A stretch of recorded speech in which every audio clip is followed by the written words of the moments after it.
What is up, you guys?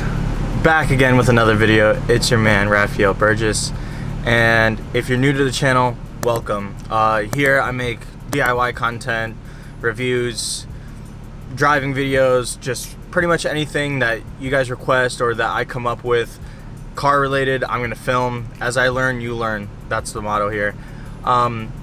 Today I'm gonna go over I wouldn't say 5, but I'm not gonna put a number on it, but a couple things that I don't like about my B8.5 S4.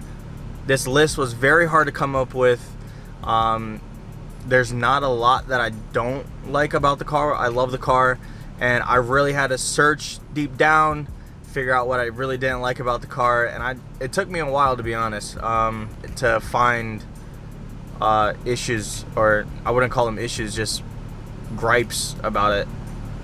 I don't know, but yeah, first I gotta go to the gym, but then after that I'll find a cool location to film.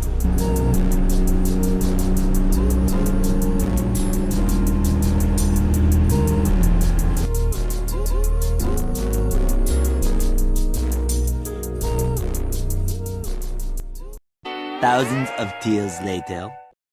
Just left the gym, just pulled up at the location, so let me put on a jacket and a beanie, maybe some different shoes, and begin going over the list of things that I've nitpicked about this car.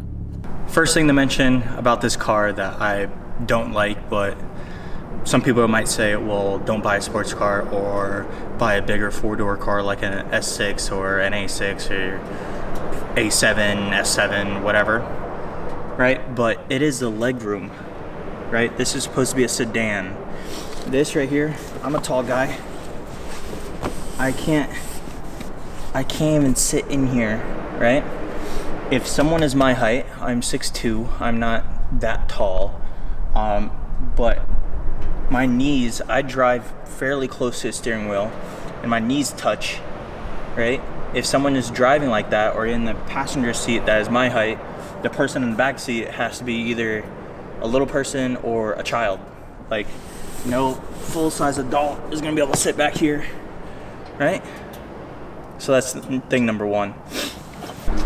To go along with thing number one, let's just keep it in the same category of, let's call it space, right?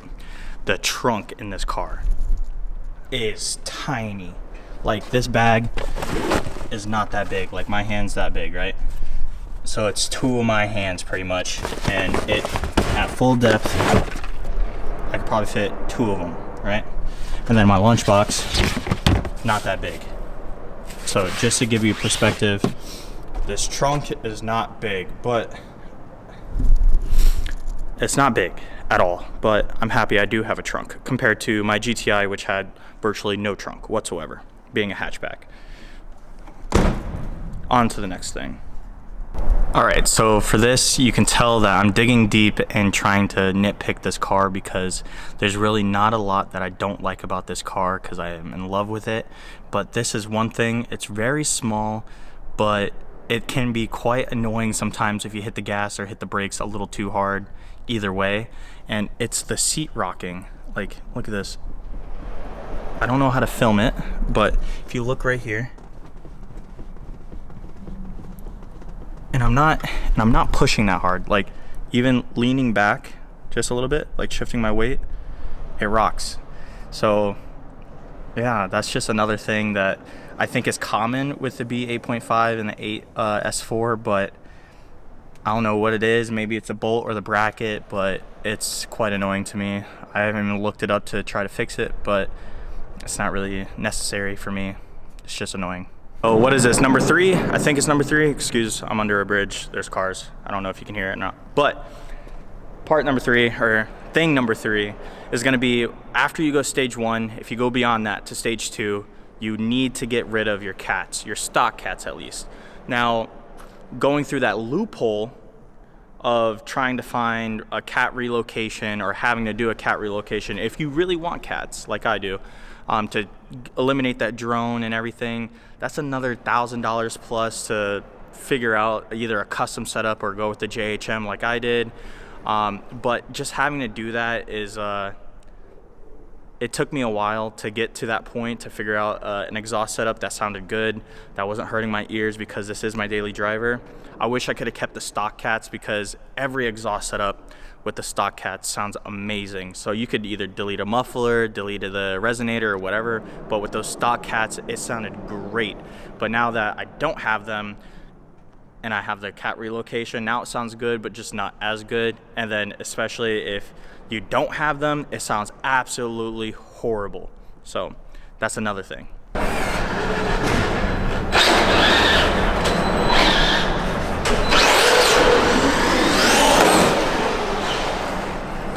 Zoom.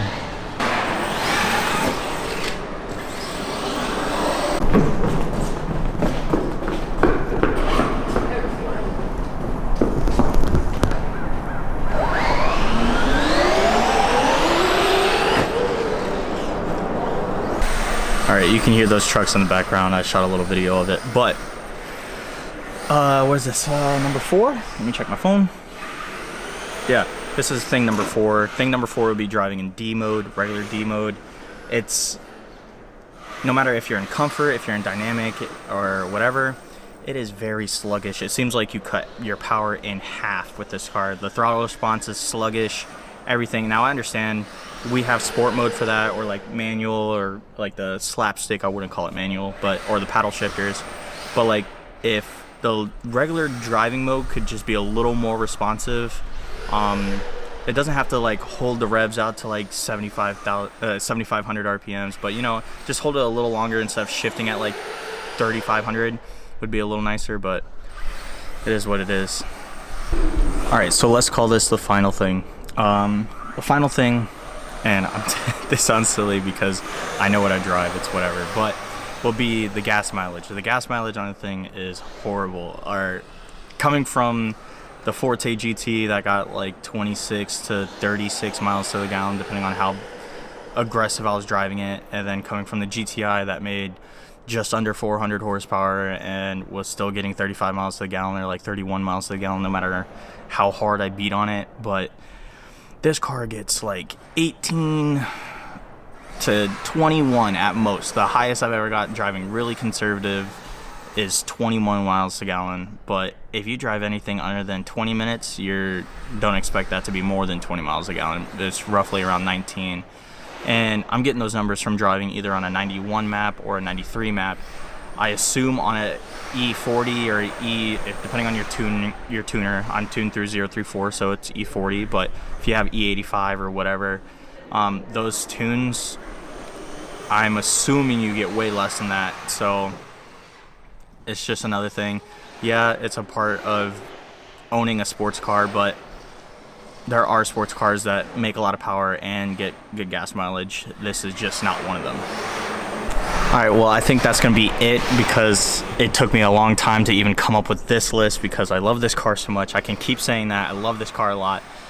It was very difficult to find little things that I don't like about it, but overall, there's nothing that I strongly dislike about the car. So yeah, if this is your first video, please check out the other videos on my channel. I'm going to try to post more at least once a week from here on out. But yeah, thank you. You already know what to do. Like, comment, subscribe. See you next time.